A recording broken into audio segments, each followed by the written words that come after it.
CIA control room Washington. ये वो जगह है जहां बैठे कई लोगों ने एबटाबाद शहर से उसामा बिन लादेन के खिलाफ किए गए ऑपरेशन को अपनी आंखों से देखा।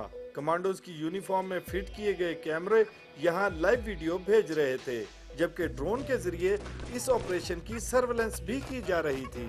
यही एक वजह है कि उसामा के खिलाफ ऑपरेशन की तमाम तर तफसीलात अमेरिका से ही जारी होती रहीं। खास बात यह है कि सिर्फ वो तफसीलात जारी की गईं जिन्हें रिलीज किया जाना जरूरी समझा गया।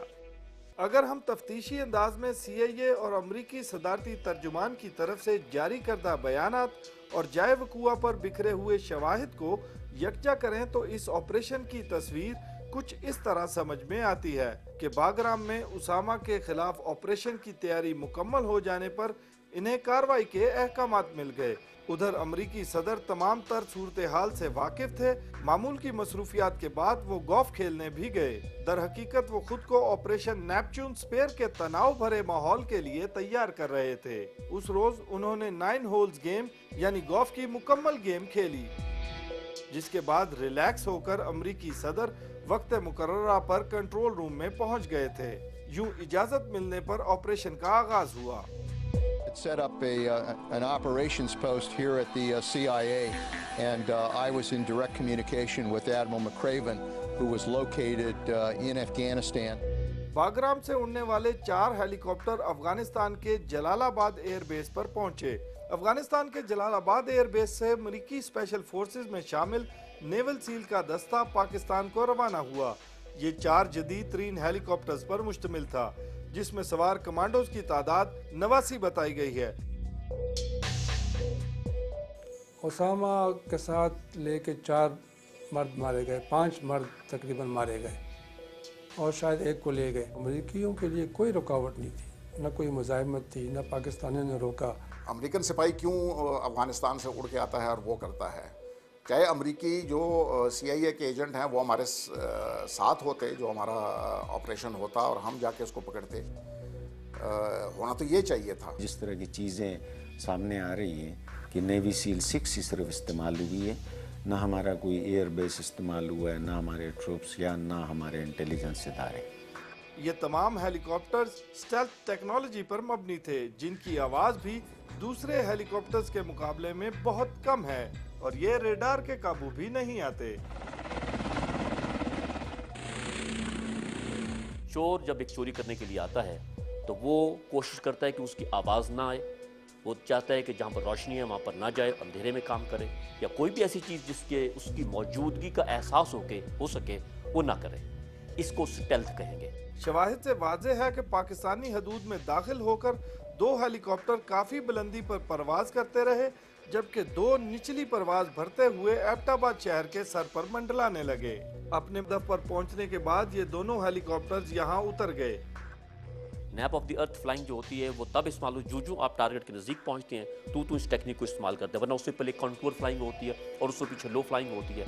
तो ये जो नज़दीक पहुंचते हैं तो उसकी टेक्निक्स बदलती चली जाती है। अमेरिका में ऑपरेशन रूम से दी गई मालूमात के मुताबिक कमांडोज इस इमारत में दाखिल हुए तो उसामा बिन लादेन का खास शख्स अबू अहमद अल-कोयती भी वहां मौजूद था, जिसने न सिर्फ मजामत की बल्कि एक खातून को खींचकर अपने सामने भी कर लिया। फोर्सेस ने दोनों का काम तमाम करने के बाद बालाई मंजिल का रुख किया। पहली मंजिल की सीढ़ियों पर ही सिक्योरिटी फोर्सेस ने एक और शख्स को मार डाला, जिसका नाम इरशाद खान बताया गया है। पहली मंजिल पर पहुंचते ही कमांडोज ने उसामा बिन लादेन के 22 साला बेटे खालिद बिन लादेन को गोलियों का निशाना बनाया। उसामा इस घर की तीसरी मंजिल पर रिहाइश पजीर थे, जो फायरिंग की आवाज सुनकर नीचे की जानिब भागे। इसी वजह से उनकी तलाश में सीढ़ियां चढ़ते हुए कमांडोज को उसामा दूसरी मंजिल पर ही मिल गए तो अमरीकी नेवल सील ने इन्हें भी अपनी गोलियों का निशाना बना डाला। कमांडोज के मुताबिक उसामा उस वक्त असलहा ढूंढ रहे थे। उसामा बिन लादेन को शनाख्त करके खत्म कर देने के बाद नेवल सील के कमांडोज ने फौरी तौर पर घर में मौजूद बाकी तमाम अफराद को हथकड़ियां पहना दी, जबकि उसामा बिन लादेन की मैयत साथ लेकर वो हेलीकॉप्टर में सवार हो गए। पाकिस्तानी हसास इदारों का शुबा है कि उसामा की मैयत के अलावा वो एक जिंदा शख्स को भी साथ ले गए। वो कौन था ताहाल ये मालूम नहीं किया जा सका। وہ تو یہ کہہ رہے ہیں کہ ایک جو اس کا بیٹا ہے وہ وہاں پر اطلاعات کے مطابق موجود تھا، جو بعد میں ان کو ملا نہیں، نہ وہ لاشوں میں ملا، نہ وہ امریکہ کہتا ہے کہ ہمارے پاس آیا۔ اسامہ کے کئی بیٹے تھے، 4-5 کو تو ہم جانتے ہیں، محمد، سعد، خالد، حمزہ، ابراہیم۔ اب یہ کون ہے؟ اب وہ رپورٹیں آ رہی ہیں کہ بھائی حمزہ شاید نہیں پکڑا گیا، نہیں مارا گیا۔ غیر ملکی میڈیا رپورٹس ہیں کہ امریکی کمانڈوز نے روانگی سے قبل 2767 مربع فٹ پر محیط اس 3 منزلہ گھر کے 8 بیڈ رومز کی تلاشی لی۔ وہاں سے انہیں 5 کمپیوٹرز، 100 فلیش ڈرائیوز، کچھ اہم کاغذات کے علاوہ اسامہ بن لادن کی ذاتی ڈائری بھی ملی، جس میں القاعدہ کے رہنماؤں کے ٹھکانوں کی معلومات کے علاوہ نئی منصوبہ بندیاں بھی شامل تھیں۔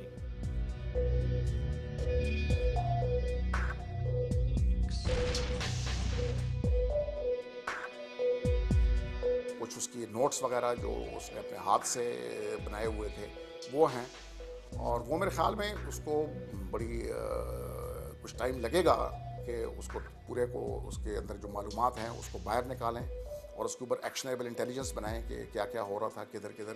اسامہ کی میت اور ثبوت اکٹھے کرنے کے بعد ایک ہیلی کاپٹر کا پچھلا حصہ اٹھتے ہوئے عقبی دیوار سے ٹکرا گیا، جس سے دھماکے کی آواز پیدا ہوئی۔ ہیلی کاپٹر کو ناکارہ ہوتے دیکھ اس کے سوار بھی دوسرے ہیلی کاپٹر میں سوار ہو گئے۔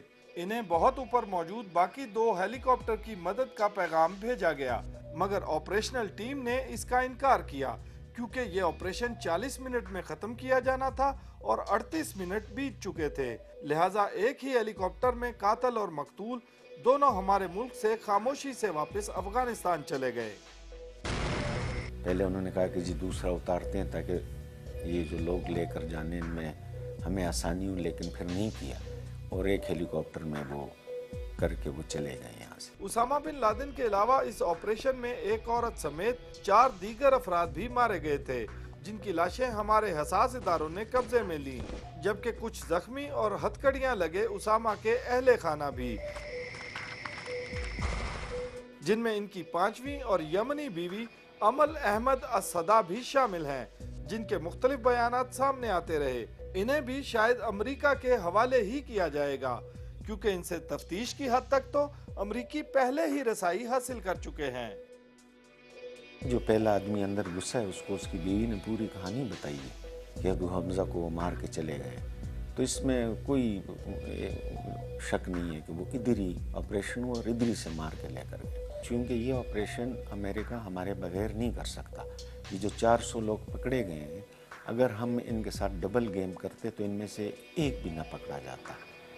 آج تک کوئی ڈبل گیم القاعدہ کے سلسلے میں ان کے ساتھ نہیں ہوئی، اور نہ ہی کوئی اتنا ارسپانسبل آدمی ہوگا کہ جی یہ ہمارے ساتھ انٹیلیجنس شیئر کرتے اور وہ ہم پہلے سے اس کو بتا دیتے۔ ہو سکتا ہے ہمارے ساتھ ڈبل گیم ہوئی ہے، وہ ہمیں بلیم کرتے رہے کہ ہم ڈبل گیم کرتے ہیں، مگر میرے خیال سے پاکستان نے اس طرح کا ڈبل گیم نہیں کیا، کبھی نہیں کیا، اور جو پاکستان کے ساتھ ہوا ہے اس میں نام جو ہے ISI کا خراب ہو رہا ہے اور آرمی کا۔